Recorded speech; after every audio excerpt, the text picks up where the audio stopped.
সুলাইমান আলাইহিস সালাম আল্লাহর জলিলুল কদর পয়গম্বর আল্লাহরে বললেন, আল্লাহ তুমি আমার গোটা বিশ্বের বাদশা বানালা, আমি চাই একদিন আমি গোটা বিশ্বের সব মানুষ প্রাণী আর মাছগুলোকে লাঞ্চ খাওয়াবো। লাঞ্চ কি খাওয়াবো? লাঞ্চ বুঝেন তো আপনারা?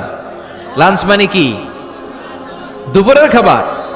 আচ্ছা, তো সাইয়েদনা সুলাইমান আলাইহিস সালাম ইচ্ছা পোষণ করলেন, আল্লাহ এই বর্ণনাটা মিনাল ইসরাইলিয়াত, ইসরায়েলি বর্ণনা, কিন্তু বর্ণনা করা যাবে, সমস্যা নাই। ওয়া হাদিসু আন বানি ইসরাঈলা ওয়ালা হারাজ, সমস্যা নাই, এটা আমাদের কোরআন বা হাদিসের কোনো আয়াতের সাথে কন্ট্রাডিক্ট করে না, এজন্য বর্ণনা করা যায়। তো সাইয়েদনা সুলাইমান বললেন, আল্লাহ গোটা বিশ্বের সব প্রাণীকুল, পশুকুল, পক্ষীকুল, মৎস্যকুল, মানবকুল, জিনকুল সবাইকে আমি একবেলা কি খাওয়াবো? সবাই বলেন, কথা বলেন না। লাঞ্চ খাওয়াবো, দুপুরের খাবার। সবাই বলেন কি খাওয়াবে? দুপুরের খাবার খাওয়াবো। আল্লাহ বললেন, no, it's not your duty man, it's not your job. Sulaiman এটা তোমার কাজ না, এটা আমার কাজ, তুমি পারবা না। সাইয়েদনা সুলাইমান বললেন, আল্লাহ লেট মি ট্রাই, আমার একটু চেষ্টা করতে দেন না, আমার মনে বড় শখ, গোটা বিশ্বের বাদশা আমারে বানায় দিলেন, গোটা বিশ্বের প্রেসিডেন্ট করে আপনি আমাকে সিলেক্ট করলেন, আমি যদি একবেলা সবারে মেহমানদারি করাইতে পারতাম, আমার কলিজাটা ঠান্ডা হয়ে যেত। সুলাইমান আলাইহিস সালামও জোরাজুরি করতে শুরু করলেন, আল্লাহও রাজি হয় না, সুলাইমান নবীও ছাড়েন না। পরে সুলাইমান আলাইহিস সালামের জোরাজুরির কারণে আল্লাহ বললেন, ওকে ট্রাই করে দেখো পারো কিনা।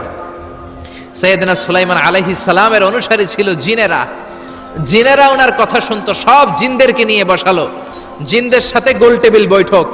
জিনের বাদশারে বলল, জিনের বাদশাহ আমি গোটা বিশ্বের সব মানুষগুলোকে একদিন দুপুরের খাবার খাওয়াবো, যাও সাগরের পাড়ে 40 কিলোমিটার জায়গার মধ্যে খাবারের আয়োজন করো। জিনের বাদশা বিশাল বিশাল ডেগ পাতিল নিয়ে সমস্ত জিনদেরকে নিয়ে রান্না বান্নার কাজ শুরু করলো।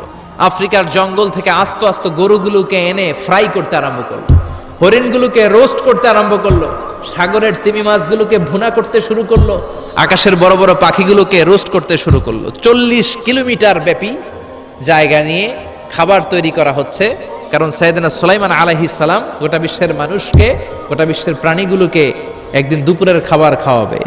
তো 40 কিলোমিটার জায়গার মধ্যে খাবারের আয়োজন করা হলো।